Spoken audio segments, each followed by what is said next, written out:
la foi lorsque la main de Dieu semble silencieuse. La première des choses, c'est de se souvenir des promesses accomplies. Parce que dans la vie d'un homme, il y a les promesses accomplies et les promesses non accomplies. Donc je te demanderai de te rappeler des promesses accomplies. En cela, je dis souvent, ne laisse pas ce qui n'a pas encore été accompli par Dieu te faire oublier ce qui a déjà été accompli par Dieu. Tu dois toujours avoir comme un rétroviseur pour regarder en arrière. Tu regardes au rétroviseur de ta vie et tu dis, ok, j'ai traversé telle situation, j'ai vécu telle épreuve, j'ai enduré telle épreuve. La main de Dieu m'a toujours sorti de chacune de ces épreuves-là. Aujourd'hui, je suis encore face à cette situation. Je ne vois rien, je n'entends rien. Il est muet. Mais toutes ces circonstances ne doivent pas m'amener à douter de Dieu. Je dois garder la foi parce que s'il l'a fait dans le passé, il va aussi le faire actuellement. S'il ne m'a pas abandonné dans le passé, c'est pas maintenant qu'il m'abandonnera. La deuxième des choses, les témoignages de ceux qui nous entourent. Ces témoignages-là nous empêchent de perdre la foi. Ça nous motive à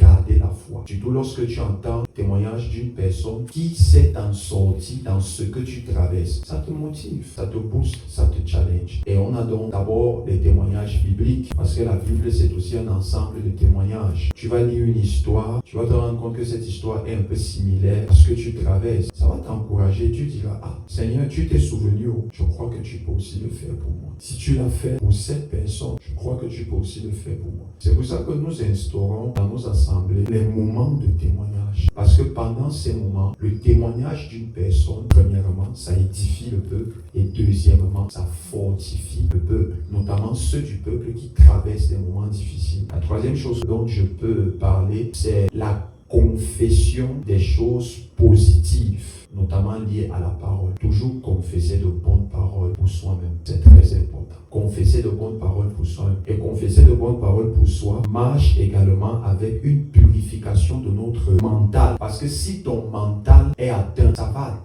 attaquer le reste des choses. Si tu es mentalement instable, quelqu'un qui n'est pas bien dans sa tête ne peut rien faire. C'est tout le corps qui va souffrir. Également, savoir s'entourer des personnes qui savent t'encourager. Ça aussi, c'est un facteur très important. Des personnes qui savent t'encourager, des personnes qui savent sortir des paroles qui te redonnent de la force, de l'espoir et de la foi. Ne t'entoure pas des personnes qui te démotivent, qui te découragent. Ce type de personnes te tue à petit feu. Et quand tu es avec les personnes qui savent t'encourager, te valoriser et tout ça, ça va te donner la force, ça va te booster, de garder espoir, de garder la foi et de te battre jusqu'à ce que la main de Dieu sorte du silence pour une manifestation. Et j'aimerais aussi ajouter quelque chose. La main de Dieu silencieuse là est aussi une forme par laquelle Dieu agit. Le silence c'est aussi un canal par lequel Dieu se manifeste parce qu'il y a des choses que Dieu ne dira pas. Il y a des choses que Dieu va les faire sans te les dire, tu découvriras seulement. Ça sera un peu comme une bénédiction surprise. On a des livres dans la Bible comme le livre de Néhémie, Esdras, Esther. Quand vous allez lire ces livres, dans aucune partie de ces livres, vous allez voir qu'il est écrit que Dieu a parlé. Dans ces livres-là, Dieu ne parle pas. Mais vous constatez que Dieu agit par le succès et la victoire que les gens ont. Dans le livre d'Esther, par exemple, on n'a pas écrit quelque part que Dieu a dit à Esther que tiens-toi tranquille, Vasti sera délogé et toi tu vas devenir reine. Ou encore que Dieu a dit ainsi parle l'Éternel, ce que Aman tente de faire, je vais renvoyer ça. Mardochée serait épargné. Non, on constate seulement il y a un inversement des choses. Le plan d'Aman est découvert, il y a un retournement de situation. Le bois qu'il avait prévu pour la pendaison de Mardochée, on utilise le même bois pour le pendre. C'est la main de Dieu qui agit comme ça, dans le silence. Il ne parle pas, mais tu constates seulement les effets autour de toi. C'est de ça dont il est question.